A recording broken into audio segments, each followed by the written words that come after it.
La glucosa es un monosacárido compuesto con 6 carbonos, 12 hidrógenos y 6 oxígenos. Es una forma de azúcar que se encuentra en la mayoría de los alimentos, principalmente en los alimentos dulces, y es la principal fuente de energía para nuestro cuerpo. Existen 4 procesos metabólicos de la glucosa. Uno es para obtener energía mediante ella, que es la glucólisis, y los otros 3 son para regularla, que son la gluconeogénesis, glucogénesis y glucogenólisis. Cuando, por ejemplo, nos comemos un dulce, este viaja a nuestro estómago por el esófago. Aquí dura un rato hasta que se digiere y pasa al intestino delgado, donde los nutrientes son absorbidos por los capilares de las paredes intestinales. Aquí es cuando la glucosa llega a los vasos sanguíneos. La glucosa debe entrar a la célula para darles energía, pero no puede entrar por sí sola. Necesita de una hormona generada en el páncreas por las células beta, la insulina, la cual le permite a la glucosa el paso a la membrana celular. En este proceso, la célula usa la glucosa para obtener energía. Se divide en 2 etapas, cada una con 5 procesos que son activados mediante enzimas. Las enzimas catalizan reacciones químicas. Una molécula no va a reaccionar hasta que se junte con una enzima. Imagina que tienes un metal y planeas fundirlo, pero para esto ocupas fuego, y mientras no tengas fuego no le ocurrirá nada al metal. Aquí la enzima sería el fuego. La glucólisis comienza fosforilando a la glucosa, esto es, quitarle un grupo fosfato a una adenina trifosfato, con sus siglas ATP, convirtiéndolo en adenina difosfato, con sus siglas ADP, para agregárselo a la glucosa, y se desprende un ion hidrógeno de la molécula, convirtiéndole en glucosa 6-fosfato, ya que el grupo fosfato está ubicado en el 6º carbono. Siempre que se une un grupo fosfato a la molécula, se liberará un ion hidrógeno, y siempre que salga un grupo fosfato, se unirá un ion hidrógeno. Esto se hace para aumentar su energía, y así poder utilizarla en otros procesos cuando sea necesario. Esta reacción se da por la enzima hexoquinasa. La terminación quinasa se le da a las enzimas que fosforilizan a las moléculas, es decir, agregan o quitan un grupo fosfato a la molécula. En la segunda reacción, la glucosa 6-fosfato se transforma a fructosa 6-fosfato mediante la enzima fosfoglucosa isomerasa. Esta terminación es porque la glucosa y la fructosa son isómeros. En la tercera reacción, la fructosa 6-fosfato se fosforiliza por la enzima fosfofructoquinasa, convirtiéndose en fructosa 1,6-bifosfato, porque ahora la molécula tiene un grupo fosfato en el primer carbono y otro en el 6º. Luego, esta se rompe en 2 moléculas de 3 carbonos, dihidroxiacetona fosfato y gliceraldehído 3-fosfato, por la enzima fructosa bifosfato aldolasa. Esta terminación es porque está convirtiendo a la fructosa en 2 aldosas. Pero como solo el gliceraldehído 3-fosfato puede seguir los pasos restantes de la glucólisis, la dihidroxiacetona fosfato es isomerizada en gliceraldehído 3-fosfato por la enzima triosa fosfato isomerasa. Ahora tenemos 2 gliceraldehído 3-fosfato, así que las siguientes reacciones serán dobles. En la sexta reacción intervienen una molécula de nicotinamida adenina dinucleótido por sus siglas NAD+, una molécula de ácido fosfórico y la enzima gliceraldehído fosfato deshidrogenasa.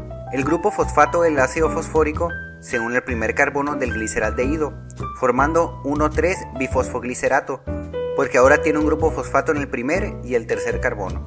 Y de los 2 hidrógenos restantes, uno se une al NAD+, para formar NADH, y el otro sale de la reacción como un ion hidrógeno libre. En el siguiente paso, la enzima fosfoglicerato quinasa transfiere el grupo fosfato del carbono 1 a una molécula de ADP, formando 3-fosfoglicerato y la primera molécula de ATP de la vía. Pero como son 2 fosfogliceratos, se forman 2 ATPs. Luego, el 3-fosfoglicerato se isomeriza en 2-fosfoglicerato gracias a la enzima fosfoglicerato mutasa. En la penúltima reacción, la enzima enolasa hace que se forme un doble enlace, eliminando una molécula de agua formada por el hidrógeno del carbono 2 y el OH del carbono 3, y como resultado obtenemos fosfoenol piruvato. Y al final, el grupo fosfato se desprende, convirtiendo una molécula de ADP en ATP, y se une un ion hidrógeno en el carbono 1, cambiando de lugar el doble enlace y así terminar en piruvato, por la enzima piruvato quinasa. Y como total al final de la glucólisis tenemos 4 ATPs, pero como se usaron 2 en las primeras reacciones, entonces tenemos 2 ATPs, 2 NADHs y 2 piruvatos, que serán usados en otras reacciones metabólicas. Ahora pasamos a la gluconeogénesis, que es el proceso inverso a la glucólisis, partiendo desde piruvato, que puede venir como resultado de procesos adversos a la glucólisis, obteniendo glucosa si es que esta falta en la célula. Y mientras este proceso esté activo, la glucólisis no lo estará, o viceversa, para evitar reacciones en ciclos e innecesarias. En la primera reacción de la gluconeogénesis entra un ATP, al que se le separa un grupo fosfato, convirtiéndose en ADP, y una molécula de bicarbonato que se separa en una molécula de dióxido de carbono, que se unirá al piruvato para formar oxalacetato, y en una molécula de hidroxilo, que se unirá al grupo fosfato formando fósforo inorgánico, todo catalizado por la enzima piruvato carboxilasa. Después, el oxalacetato se fosforiliza por una guanosina trifosfato, con sus siglas GTP, convirtiéndose en GDP, y se libera un dióxido de carbono y un ion hidrógeno, convirtiéndose en fosfoenol piruvato, mediante la enzima fosfoenol piruvato carboxiquinasa. Cabe destacar que el GTP tiene casi la misma cantidad de energía que el ATP. Y a partir de aquí ocurren los procesos inversos de la glucólisis.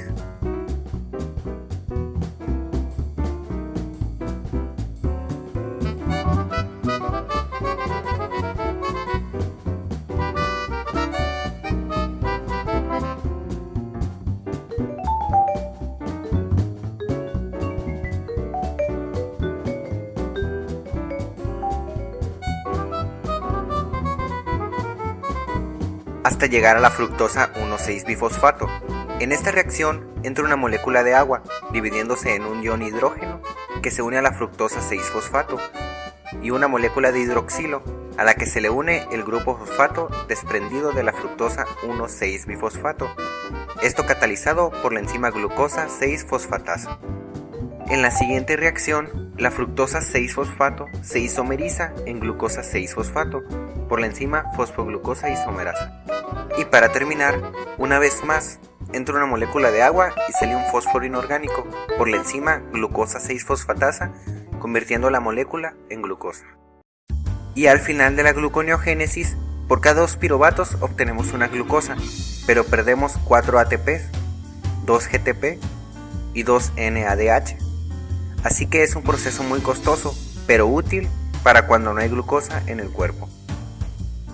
Cuando hay mucha glucosa en la sangre y la insulina ya suministró la necesaria a las células, la sobrante la almacena en el hígado y una pequeña parte en los músculos, por un proceso llamado glucogenogénesis.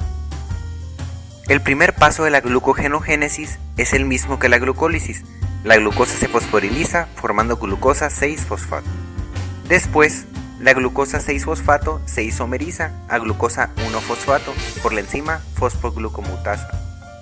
En el tercer paso, entra a la reacción un uridín 5-trifosfato con sus siglas UTP, que se divide en un uridín fosfato, que se une al fosfato de la glucosa, convirtiendo la glucosa en uridín difosfato glucosa, y en 2 fósforos inorgánicos que salen de la reacción.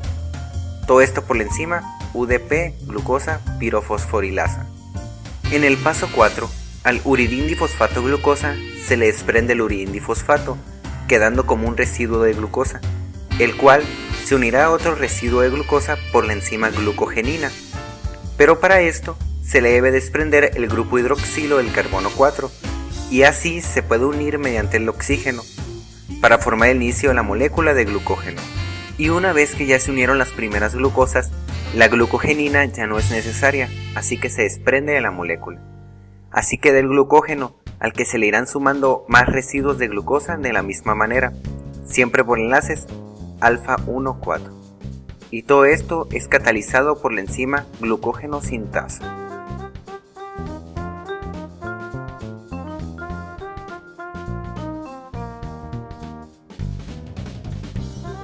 Ya que hay muchas glucosas en la cadena principal, se ramifica mediante enlaces alfa 1,6 por la enzima ramificante. A esta ramificación se le siguen uniendo glucosas mediante enlaces 1,4 y cuando llega a 8 glucosas se vuelve a ramificar y así sucesivamente. Una molécula de glucógeno puede llegar a tener hasta 120.000 moléculas de glucosa. Cuando hay muy poca glucosa en la sangre, el páncreas activa las células alfa, que producen glucagón, y este irá al hígado a desintetizar el glucógeno para convertirlo en glucosa y así balancear los niveles en sangre. La glucogenólisis es el proceso inverso a la glucogenogénesis. Cuando una está activada, la otra se desactiva. Primero, el glucagón activa la enzima glucógeno fosforilasa, que separa las glucosas, y añade un grupo fosfato a cada una de ellas, convirtiéndolas en glucosa 1-fosfato, moléculas que veremos más adelante. Cuando quedan 4 glucosas en la ramificación, entra la enzima desramificadora y transfiere una triosa a la cadena de donde parte la ramificación, para así poder separar la glucosa con enlace 1,6. Después, la enzima hidroliza la reacción, uniendo un grupo hidroxilo al glucógeno y un hidrógeno al residuo de glucosa para convertirlo en glucosa, y así entre los diferentes procesos metabólicos. Volviendo con las glucosas 1-fosfato, estas se isomerizan en glucosa 6-fosfato para luego convertirse en glucosa. De esta glucosa, la que fue formada en la glucogenólisis de los músculos se usará en otros procesos, y la formada en el hígado saldrá nuevamente a la sangre para seguir con el metabolismo.